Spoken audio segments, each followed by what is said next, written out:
we stretched a bit too far in the 7th season, and we made fun of it ourselves in our first promo, in our first communication about stuff that, we were talking about. Every time Coffee comes, it's always exciting. Conversations are always more candid. But we felt like, this time around, and perhaps subsequently, the conversation should be fun, exciting, the games, the rapid fire, all of that. But like we also felt like it'd be nice to get an insight into a celebrity's emotional state of being, besides just being movie stars and the projections that they have in the real world. It was so real. I just felt that, we had a ringside view. We were sitting in their living rooms, and thanks to Karan, you got us all there. Thank you so much. For most of us, and as I said, 19 years is a long time, guys. I mean, I have memories of seasons, okay, better than memories of my own seasons, all right? So, like for me, one of the most glorious seasons was the one when Rakhi Sawant was on the couch, for example. You were always a marker of our times. You told us what was sticking, what was hot. But tell me, what are these 19 years and this show particularly meant to you?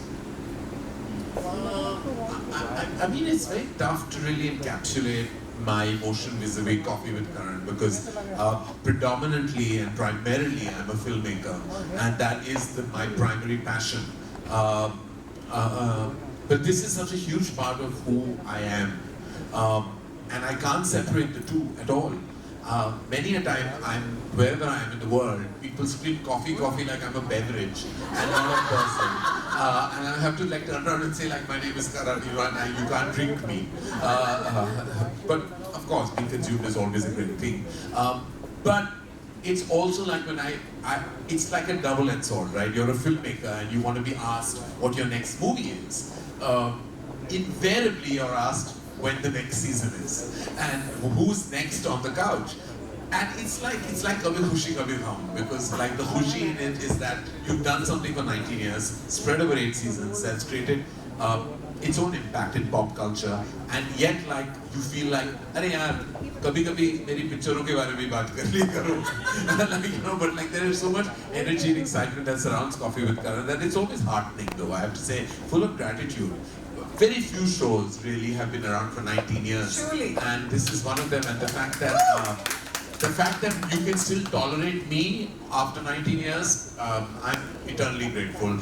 So I don't have to go by the trolls, really, because what the trolls suggest is otherwise. So I feel like, that's a virtual world, but the real world, this beverage gets a lot of love. And I'm happy. Absolutely, absolutely. Some love for that, guys. Oh my God, 19 years, I love it.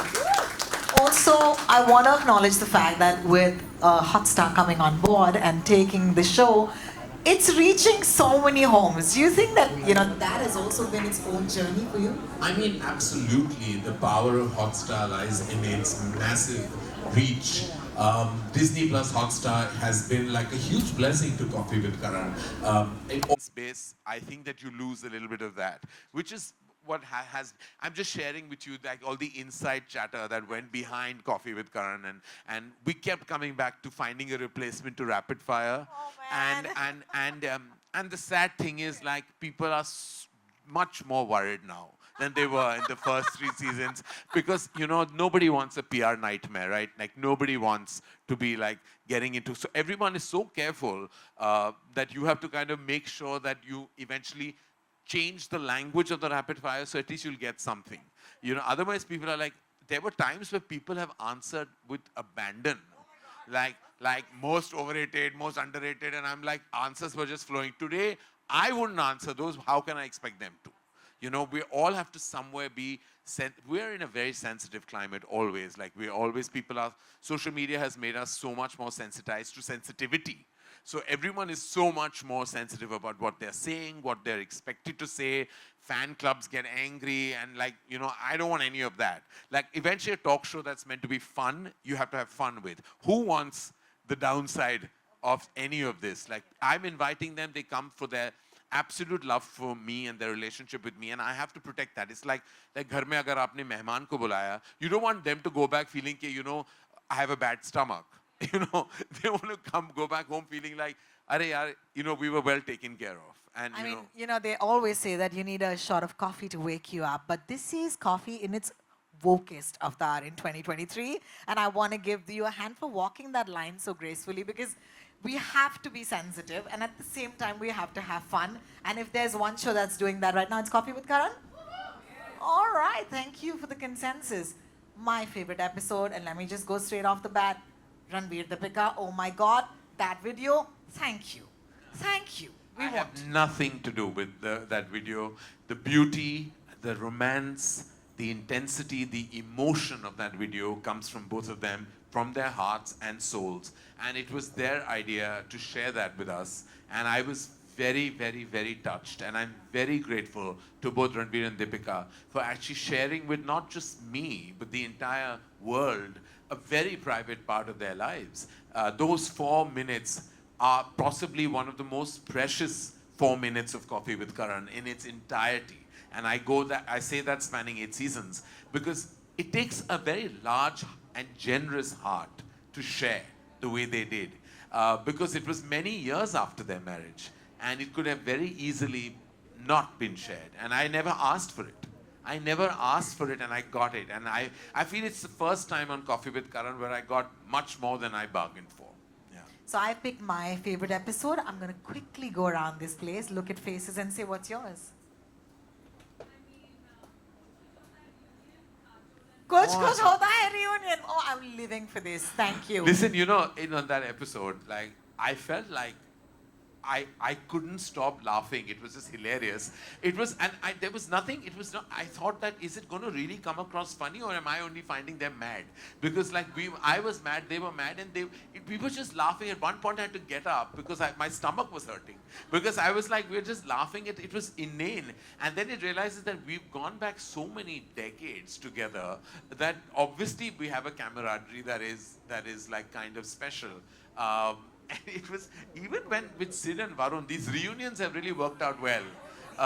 And Sid and Varun actually haven't done an interview at all in the last 11 years together. So when we got them together, again, like they were just hilarious. Like Varun always says funny things unintentionally.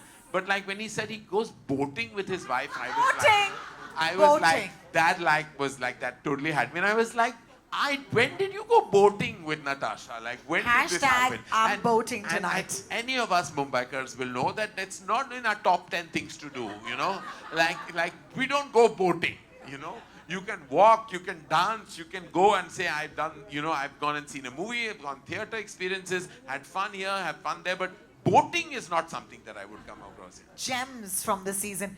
Favorite episode? Is it possible to ask Karan Johar what his favorite episode is from this season? I mean, I can't answer that question. Of course not. In fact, I've enjoyed all of them.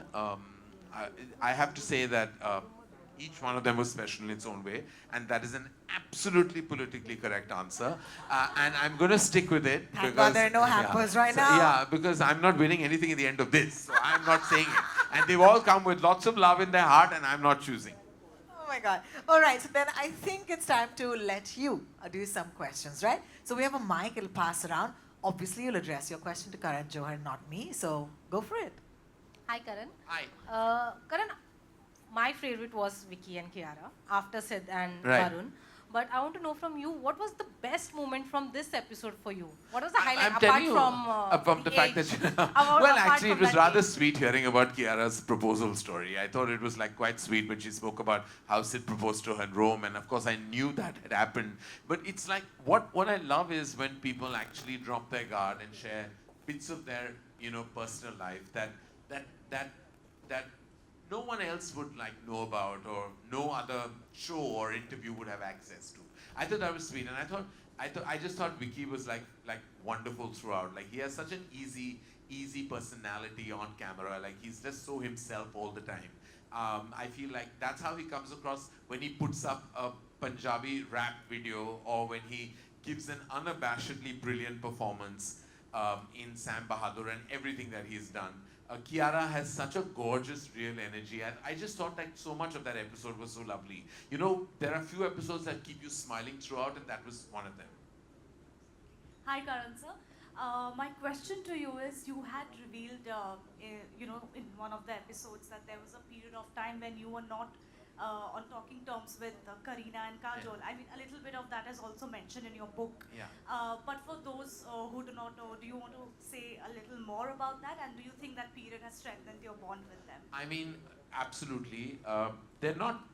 Well, with time you realize that the relationships go through ups and downs. Um, I never want to go back to the time when we weren't speaking, because those are times that I feel I lost out on precious time with two women I absolutely love.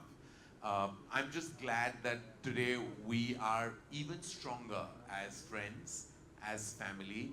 And in fact, it's bizarre because when I speak about, I never thought that Kareena and I would have children at the absolute same time.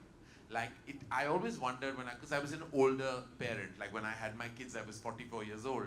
And I kept thinking in my heart that, I'm going to obviously be the oldest person in a PTA meeting, or on a WhatsApp group, or in a birthday party. And that's so far from the truth, because Kareena had Temur at 2 months prior to Yashin Ruhi's birth, and Rani had Adira a year before. And I was like, these are two of my closest friends, and they both actually, have kids around the same age. And if you see Kajal with my kids, it's like she's becomes one of them. And I'm just so glad that I have this support system of all these friends. Because when you're a single parent, you have to know one thing, that you do need, barring the fact that I'm eternally grateful to the universe for my mother and how she co-parents Yashin Rui with me, but I'm also very grateful for my friends, because they're all there. They're all there with all their hearts. And so even though we went through a phase, I'm just glad that we are even stronger today. And I think what doesn't break you makes you stronger. Thank you for that beautiful question. After you, there is a girl with with her hand up for a while. Yes, ma'am, you. Yes. Would you just raise, just stand up so that they can give you a mic later? That's okay, ma'am. We'll come to you after. Okay, thank you. Yes, Ankita, please go ahead. Hi, Karan. Hi. Karan, this season was special because you brought up a topic which nobody thought a pop culture show like this would bring up. That's anxiety. Yeah. And not just about anxiety, you spoke about your battle with it, how you dealt with it. What prompted you to actually come out and speak about it at such a big platform? And post you have done so, what's the impact you have seen? How have people taken it in court? So I think that what happened on that episode was organic. It wasn't planned. If you know and have followed the seasons, a lot of it is unplanned. A lot of the conversation is just flows. I felt at that point of time when I saw that beautiful video of Deepika and Ranveer's, I felt like, apart from the fact that you talk about your loneliness, but you also, because Deepika has expressed herself in the public domain about her depression and the fact that she has even a foundation, that deals with it with such absolute brilliance. I had to say that, it was something that I felt like I needed to share, because I feel like a lot of us as public figures, you go through things, and I feel if you touch on those topics, you're empowering many others to also speak about it. And I feel like I have been through in 2016 a phase where I discovered I was going through anxiety. Then, you get better, and then it does come back again sometimes, and it came back again for me at the beginning of this year. And what you do is you address it, and you have to, the first thing is you acknowledge it, and then you address it. All of us can go through, can all have, what happens to me or what happens to anybody else can happen to anybody. It can happen, and it doesn't mean you need a trigger. Sometimes it's a result of many things. Sometimes there is a trigger. But when I spoke about my anxiety, it was also to share a part of my life that really exists, and it's a part that exists today as well. And while I speak, I have absolutely no fear in saying that I'm on medication, and I feel much better today because I seek the help, and I think we need to. Sometimes you feel that, you can speak to a family member and you can speak to a close friend, and maybe that is therapy in itself. But there are professionals who can actually guide you, where sometimes your loved ones can't. And not because they're not capable or don't want to. It's sometimes that's just not their they've not been educated in that zone to tell you what to do. And that's where formal education in that field can truly help you and guide you. And you need professional assistance, you need to go there. And for that, the only thing I tell people is acknowledge it first. Acknowledge it to yourself, and you make sure that family members also are aware, and then you take that step that you have to. Thank you for that question, actually, and thank you for that answer, Karan. A lot of us feel seen many times. So sorry. So there's a girl behind you, and she's really been waiting her own time. Thank you. Thank you, Rohini. That's very gracious of you. Hi, Karan. I'm Vijay Lakshmi. Hi. And my question to you is, each time when you think about combinations, because a lot of times, the audience who have been watching your show religiously for all these years expect certain actors and certain people to grace the show. But for you, it's always about combinations and how. So I want to ask you, how are these thought through? Like, is it based on relevance? Is it based on social media chatter? Is it based on the combinations? How are the combinations just thought out? You forgot availability and intent. Best. There are two very important things that actually make combinations. One is their desire to actually come on the show. Second is their availability in that combination. The third is that you put up a set and you've got to finish it in a month and a half. And you've got to kind of, those are external factors that people don't think. It's very easy for you to say, get A and B together. But are A and B in town during that time? Are they busy? Do they even want to come? I can't force anyone to come on the show. They have to want to come. And sometimes they want to but are not in town and are genuinely busy and tied up, and they're not being able, B is not being able to match A, and A is not being able to perhaps match C that you have thought of. And then it's, as I said, it's availability, it's intent, it's infrastructure, it's so much goes into combining two people together. And that's the God's honest truth. Like, everybody has said, why can't you get, and I'm like, I'm not a magician. I cannot. These are busy people. I mean, people make their own combinations in their head. But like, you please imagine that conversation between those two people, because it's not going to happen for various reasons. It's called a hypothetical coffee with Karan. All right. Oh, damn. I'm not. Don't shoot the messenger, but last question. Ma'am. Can I ask? Yes, sir. You already have a mic. Just go with your male privilege. Go for it. Wow. Wow, that's a very nice thing to say. No, the girls are seeming bummed. Okay, yeah. I can give it to... We'll take two questions. All No, right, please, no, please go ahead. for it, yeah. Come go. on, yeah.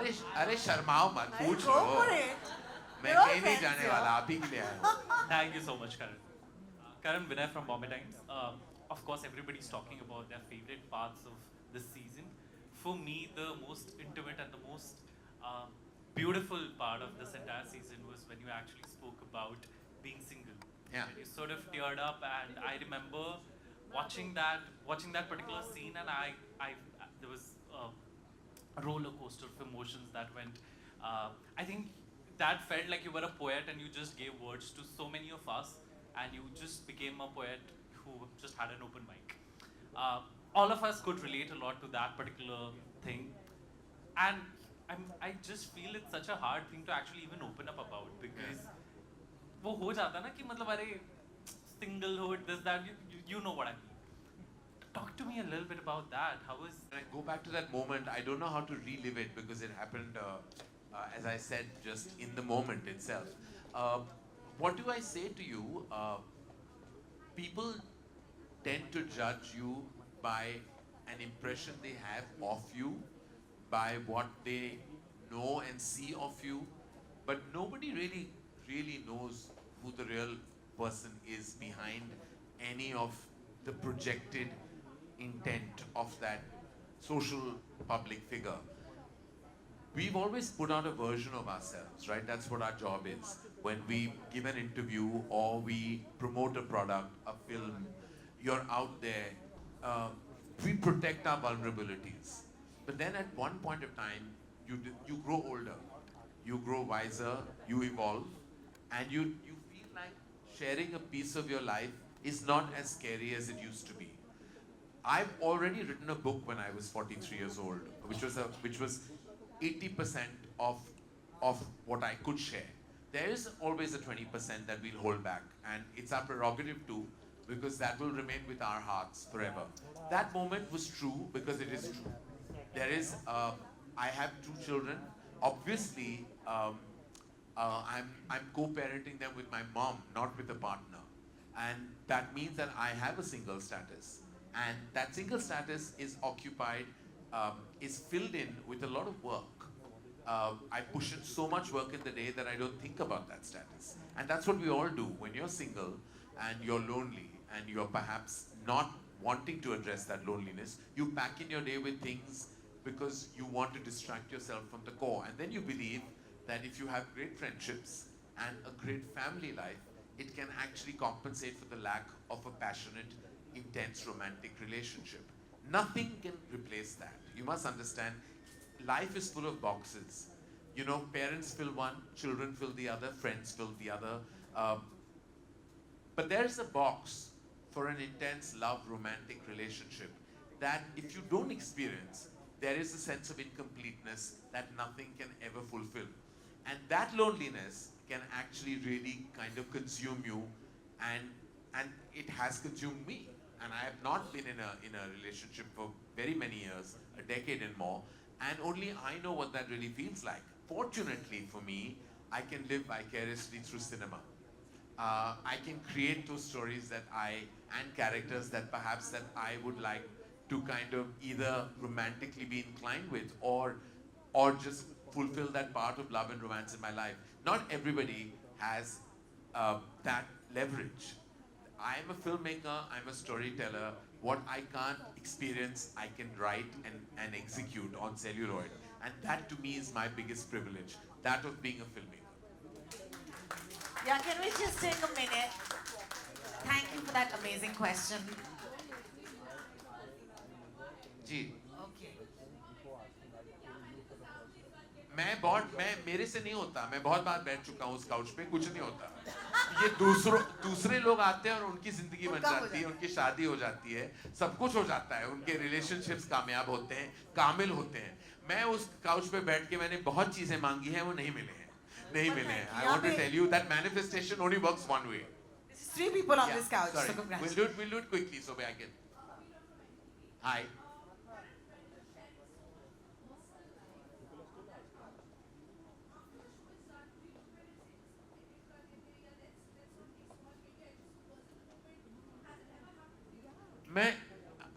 I have said this, I've been asked by the team much more than I've said it to cut things out.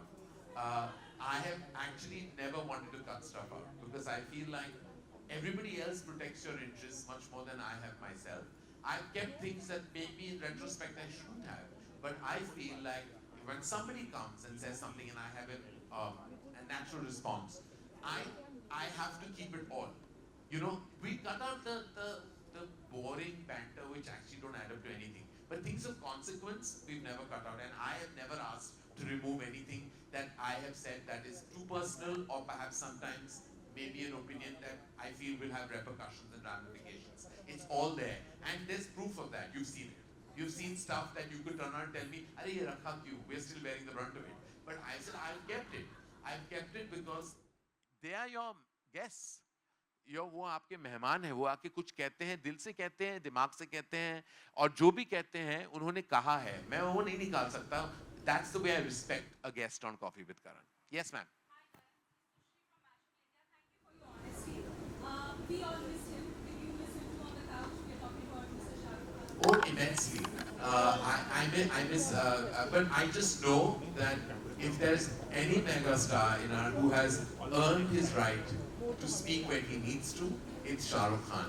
And I, of all the people, being his closest friend and family, should understand that. I just absolutely knew that, you know, everyone says that, you know, I have that leverage because he's family to me, that I can ask him and request, and he's never said no to me. And I don't want, so I never asked, because I know that he didn't want to be in that dilemmatic kind of like situation where he'd have to say no to me. Like whenever I've asked him, so I pick and choose what I ask for because like he's somebody that matters the world to me, his family to me, he's my older brother, he's everything. And I feel like I know when the right time is there, I will ask him. And I know when he has to want to speak, he will. And when he does, I know it'll be extraordinary because no one gives interviews better than Shah Rukh Khan. Nobody speaks better than him.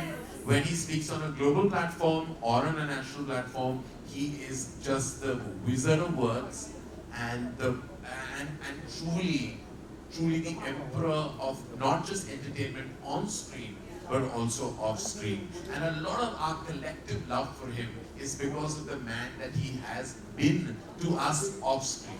You know, so you love him as every character from Raj to Jawan, but like the Shah Rukh Khan that we all know, I mean, you can't, I don't know a single person that will be in a room with him and not walk out of the room weak-kneed or absolutely in love with him. Like that. I don't miss because I have coffee with Karan nearly every night. So I have nearly every evening, Shahrukh, Gauri, me and his family, we meet. So I'm having those conversations. I understand why you would miss him, but I'm satiated because he's a big, huge part of my daily existence and life. Well, thank you so much, everybody, for joining in today. Thank you. And I have to just end by saying that, firstly, thank you. Thank you for always being so kind and gracious. Thank you for always being like so vibrant and also so energized that you give that energy to the person you're sitting next to. Thank you to Disney Plus Hotstar and special mention to Gaurav Banerjee and his entire team who have been so absolutely amazing. Right through the journey of Coffee with Karan, to Mr. Madhavan who actually, he's been our guiding light at Disney Plus Hotstar, and to Janvi and the entire team of Coffee with Karan, to everyone, my marketing team, to Nilofer, to all of them who have been stalwarts and pillars of Coffee with Karan and have stood tall. And special thanks to even Len who has been with me right through. And like also big thanks to all of you, you know, who've actually given the show love. Even when I've read large columns of criticism on the episode, I'm like, wow, somebody took so much time to dissect a talk show. And I'm like, that is so gratifying to even read like, and like, I'm like, this particular episode bored me to tears, but why are you writing 5 pages on it? Like, if it bored you to tears, then why have you written so much? Like, if it bored you to tears, you should have switched it off. You have that remote in your hand. But I'm very gratified by the love, the criticism, the analysis, and also the consistency of the fact that maybe, if all else fails, I know I'll always be a host on Coffee with Karan. It's great solace for me to be. Thank you guys. Thank you from the bottom of my heart. Thanks, Karan. Guys, it's pretty simple. I mean, this industry used to wake up on Friday mornings, but you made it Thursday morning. So thank you so much for doing that. Actually, Wednesday midnight. Wednesday midnight, guys. Wednesday midnight, of Well, course. this Wednesday midnight, you don't have anything to see because you already saw it. You saw. Yeah, okay, watch it. Yeah. Well, I mean, like if you can watch it, but it'd be lovely if you tune into another platform and watch Rock Kirani again also. It would be lovely. It would make my heart even happier. I'm not mentioning that platform because then you know what will happen. Mr. Johar, we love you. Thank you so much for joining us. Thank you. It's Thank been you. wonderful. Thank you. Thank you. Thanks, everybody. We'll see you.